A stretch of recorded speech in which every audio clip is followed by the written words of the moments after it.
So there is actually a crazy piece of information that I think I should share with you all because I was recently browsing on the web and I discovered some publicly available information about GPT-5, GPT-6, and surprisingly, GPT-7, and I think you guys are going to want to see this. So without further ado, let's jump into the future timelines of how AI is going to be developed. So one of the first things that you do need to know about, and this is essentially the theory of iterative deployment. Now, essentially, this clip you're looking at is a recent interview between Sam Altman and Pat Gelsinger, who is the CEO of Intel, and essentially he's talking with Sam Altman about the future. Now, there are two key things discussed, which is why I want to talk to you guys about these clips first, because they actually do set the precedent for the information I'm about to share with you guys. That is, of course, publicly available. So watch this clip. The first two things he talk about is, of course, the $7 trillion. And then he talks about the iterative deployment. Now, if you don't know what that means, that's basically where Sam Altman and some others from OpenAI have basically suggested that they have to release the technology slowly in order for people to catch up in terms of like how society is going to react to the technology. And part of our strategy, what we call iterative deployment, is that we want to put these things out into the world early so that people can adapt and think and provide input, and that we can be ready for the magnitude of change that will come over time. So I think that's great. Yeah, getting them out there early, people test them, right? You know, finding the flaws. That's how things get better. Yeah. So from that last part of the clip, you can see that where they talk about iterative deployment, that is where they essentially state that they're going to incrementally upgrade the software. This isn't, by the way, the first time that OpenAI have clearly stated this before. There was actually a tweet, and essentially you can see here, this is where Sam Altman once again says iterative deployment is, in my opinion, the only safe path and the only way for people, society, and institutions to have time to update and internalize what this all means. Now, whether you stand on the theory that this is because OpenAI are far ahead or because they want to safely roll out the technology, either way, we know that they're not going to be just doing these massive behemoth updates that they previously usually did. Now, this is why the information that I'm about to show you actually does make sense, because if we can take the precedent and knowing that OpenAI is going to slowly introduce their models into the world, then we could argue that potentially OpenAI are probably further ahead than they may give. So essentially, I'm going to be covering some quote-unquote leaks, and I don't think these are qualified as leaks because it's actually publicly verified information. So essentially, what this is this is a website where you can view trademarks, and trademarks are basically just, you know, like a word or a saying or a phrase, essentially where you can copyright it in a sense so that nobody else can use that in their product. So for example, just to prove that this is something that OpenAI did and that they are doing, and that of course companies do, like a lot of big companies that want to protect their brand name, because of course they don't want random people staying their stuff, saying they're affiliated with them when they're not. Now pay attention to the dates, because this is how I actually found out the information about GPT-6 and GPT-7, because I paid attention to the dates and some key pieces of information that were listed on this website. So you can see right here that it says that the mark image Sora. So they've registered this trademark. You can see that the application date was actually 2024. Now this right here you can see is the 14th of February. So on February the 14th, they trademarked Sora. Now, why is that interesting? Because if we take a look at this, the next day, just simply a day later, we can see that OpenAI said introducing Sora, our text to video model. Sora can create videos of 60 seconds, yada, yada, yada. And we all know where that led to. So this is, of course, something that does make sense. This is, of course, something that, you know, companies are going to do.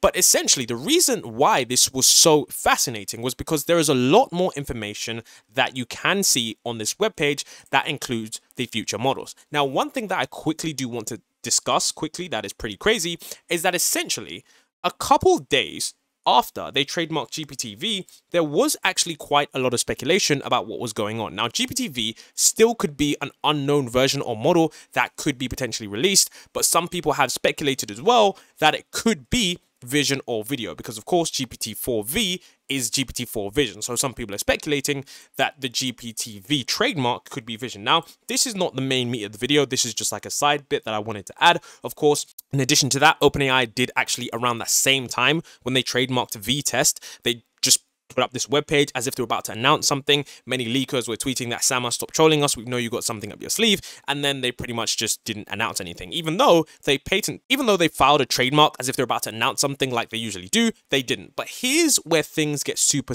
interesting, because if we take a look at, and this is the bit of the video you want to enjoy, is because if we take a look at some of their other trademarks, we can see that they actually managed to trademark GPT-5. Now, I covered this in a video before, but I didn't cover it properly because I wasn't looking closely enough. Now, I'm going to show you guys why we know this is crazy. Okay, so we know that GPT-5 is going to be coming. They've openly spoke about this. I've done multiple videos on this before. It's something that they've openly spoken about now. I mean, GPT-4, of course, GPT-5 is going to be next. Okay, it might be GPT-4.5, but either way, we know that this successor system is coming. Now, what is going to be in GPT-5 is essentially based on this trademark, okay? And here's where we need to actually pay attention, because when I was looking at all the different trademarks, okay, GPT-6 clearly looks like the next evolution in the model because it's vastly different to GPT-5. If we look at the trademark of GPT-5 and we actually compare it to GPT-4's trademark, those trademarks are exactly the same. It doesn't mean they're not going to have increased capabilities, but what we've seen is that if we actually do take a look at these two trademarks, for example, GPT-5 and GPT-6, GPT-6, ladies and gentlemen, actually includes something new, okay? GPT-6 includes a capability called music generation. And this is not the only capability listed on there. There are a ton of things, and I was actually looking through this to see if I could get like any small details. On one of them, I saw on GPT-6's trademarks, and guys, you can go on the webpage and you can see here, this is where they trademark GPT-5. Of course, you can see GPT-5, yada, yada, yada. And you can see here that literally, if you go on the page, you can see OpenAI Co. LLC. You can see that they have these trademarks. You can see that they have GPT-6, GPT-7, and GPT-5. Now, what's fascinating are the dates for these, because the first date for GPT-5 was literally last year, and then the dates for GPT-6 and 7 were additionally last year as well, in around October on the same date. So we're going to get back to those clear dates, but I just wanted to show you that this is a real webpage that you can check out yourself. But the point is that one of the new capabilities that we know should be in GPT-6, and this is actually something that, crazily enough, I actually didn't hear discussed enough in any sort of AI discussion, but it's music generation. But I'm going to show you guys why this actually does make a lot of sense from many different standpoints. So you can see it says downloadable computer programs and downloadable computer software using artificial intelligence for music generation. So this is something that I don't think people have really been asking for, but it is something that is growing in popularity and could definitely shock the entire industry, because we've seen what video has done to Hollywood. It's had severe ramifications. Literally, like an $800 million studio was just cancelled from being produced because people were like, are we even going to need it? But the point is that OpenAI, if you think that, you know, OpenAI doesn't even do music generation, in fact, they actually do. They did this in 2020, guys. So that was now 4 years ago, guys. So 4 years ago, they said, we introduced Jukebox, a model that generates music with singing in the raw audio domain. And you can see clearly, guys, that this is something that they did quite some time ago. Now, it's actually pretty good, okay? And remember, guys, this is from 2020. So the point I'm trying to make, guys, is not that, you know, they've been planning GPT-6 since 2020, but the point is that if they've already trademarked GPT-6 like last year in November or October, whenever it was, and then, of course, they've planned music generation inside of the trademark, it clearly somehow potentially could mean that, you know, these future models, they already potentially have these training runs lined up. Who knows, maybe they could even have the models. I highly doubt that, but there is a possibility that they probably even have the models and they're going to think, you know what, this model is really cool, but we're going to delay the release. And I'm going to talk about why that leans into more of a realistic outcome. So I'm going to show you guys how good this music model is. And the thing is, I want you guys to understand is that, remember, this is a model from 2020, okay? There have been so many AI developments since then, especially like in the last year alone. And so essentially you can see research Jukebox, and essentially this is it. So it says Jukebox produces a wide range of music and singing styles and generalizes to lyrics not seen during training. All the lyrics below have been co-written by a language model and OpenAI researchers. And I'm guessing now that with this technology of GPT-4, we could most certainly get that entire thing written by GPT-4. So clearly, by the trademark, and I'm going to play you guys the music in a second because it actually does sound really cool. By the trademark, it's clear that this is likely going to be a future feature in GPT-6, according to this source. So here is one of the songs. It's a country in the style of Alan Jackson, a Jukebox.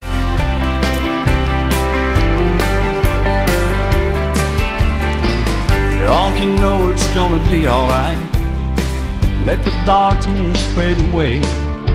So for an AI generated track, that is pretty crazy. I'm gonna play pop in the style of Katy Perry. I want to see how this sounds. Every moment, every hour,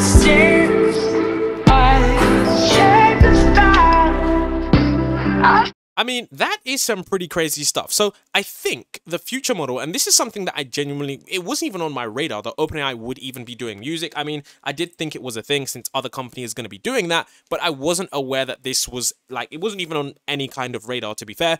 And even when I did a Google search for OpenAI music, there was one video and someone was like, look, this is something that OpenAI did, but nobody's talking about it. Now, GPT-6 has another crazy ability. And I know this video is kind of crazy because we're literally talking about GPT-6 and we haven't even got GPT-5 yet. And it's like, whoa, whoa, whoa, slow down. But at the end of the day, I'm just looking at information from a trademark, and I kind of want to see what's going to be happening in the future. And I do think it's important that people do know if this technology is inevitable, what kind of things are going to be coming, so you can essentially plan your life around it. And of course, plan your business potentially around it, because you want to be able to maneuver yourself in the proper way. So of course, right here, this is something that we did know was coming, but I'm guessing that maybe they're going to delay agents till GPT-6. You can see here that lower in the trademark, it's actually pretty hard to see in all of the text, like it's just really hard, but you can see that it says downloadable computer software for simulation environments for the purpose of testing artificial intelligence agents. So that is clear, guys, on there, that GPT-6 is going to have something where you can download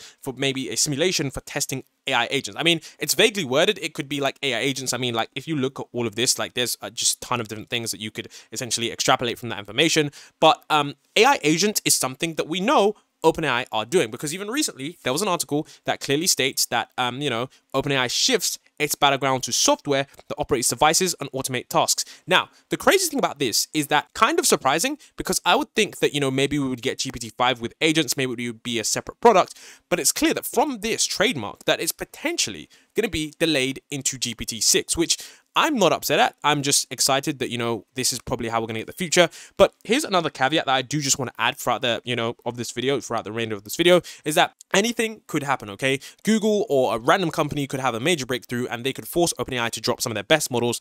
So that is something that you guys do want to understand. And of course, I'm going to tell you guys about agents, because I did just make a recent video on how OpenAI are going to make a product that literally is going to change the world. That's literally what they stated. They said this product will change everything. So I think the AI agents, whenever it does come with GPT-6, like this one states, whenever GPT-6 is going to be there, I think that that's going to be crazy as well. Now, something that I also realized is that on the GPT-7 trademark, it also essentially had music generation and AI agents. So it seems that GPT-7 is likely going to be similar to GPT-6, whereas GPT-5 is going to have, you know, I guess you could say more brain power, more raw abilities in terms of the benchmarks. And then GPT-6 is going to be the first step in music generation and artificial intelligence agents. And I'm guessing that the fact that they were there in 2020, which is like, you know, 40 years ago in terms of how fast AI moves, I'm guessing that it's going to be absolutely insane. I'm guessing they probably already have it, and they have no pressure. This is the key thing you guys have to understand, okay? OpenAI are under zero pressure to release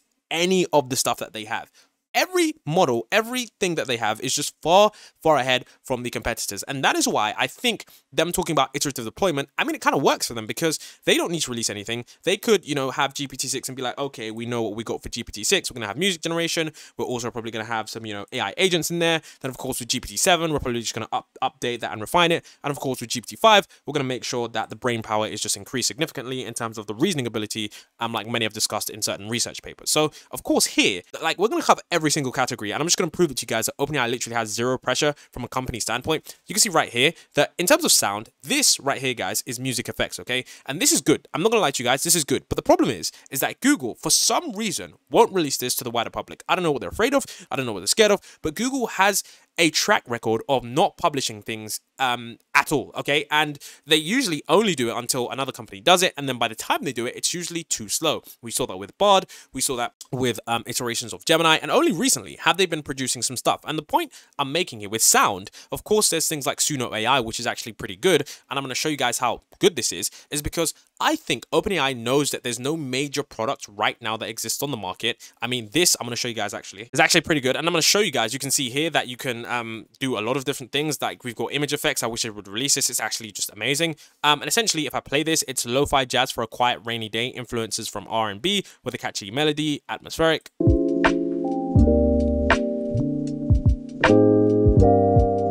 Like, that's really cool. I mean, if they integrated that into Gemini, or however you want to say it, if they integrated that into Gemini, and added image effects and added all these other crazy things they could, but for some reason Google won't. And the thing is, okay, is that OpenAI has zero pressure to release any of these models because likely they've internally realized that, okay, there's no big major AI text to sound thing that everyone uses, and it hasn't shocked any kind of industries. We haven't heard anything about it in the news, so we can pretty much release it when we want, and we still got this entire audience that are going to immediately do it. Now, that is something that, you know, leads me to believe that because OpenAI has no pressure, they can, you know, pretty much, they can pretty much map out a couple years ahead because they know they are so far above the other competition. Now, if you don't believe that, take a look at AI agents, okay? When we saw AI agents, the only real one that we really see do something amazing that's captivated the actual, you know, conscience of the AI space really was, of course, you know, Rabbit's device. And this device essentially worked on an LAM. And I'm not going to play the entire video here because I'm pretty sure that most of you understand what this is. But essentially, they invented something called the large action model.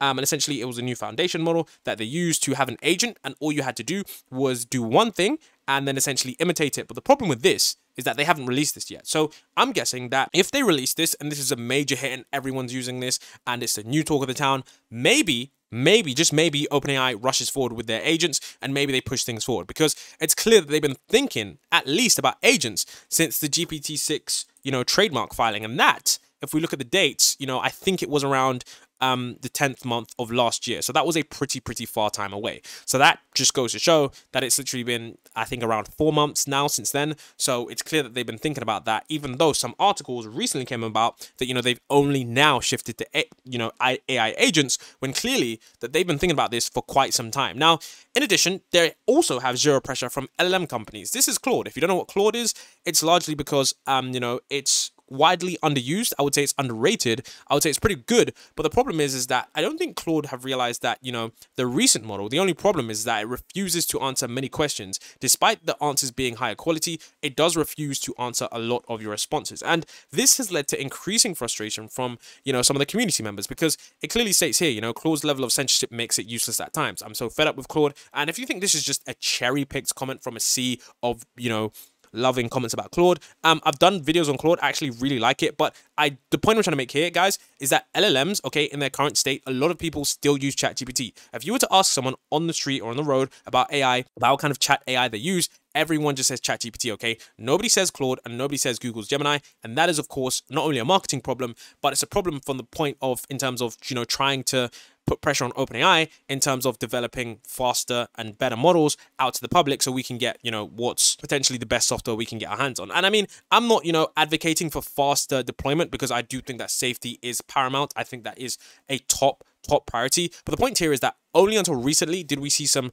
real kind of, you know, pressure in terms of the LLM space. Of course, this is completely multimodal. But the point I'm trying to make here, guys, is that OpenAI still dominate the entire AI conscience with ChatGPT, because that's all people think about. And the point I'm trying to make here, guys, is that if all people think about is ChatGPT when it comes to AI and OpenAI, they have zero pressure to release any of their models until they deem it necessary. And I don't think that's a bad thing, because this kind of defeats the purpose of Moloch, where everyone has to release, you know, quickly. And I think it's kind of a good thing, okay? Of course, in addition, zero pressure in the vision area. They have zero pressure to release anything in the vision area.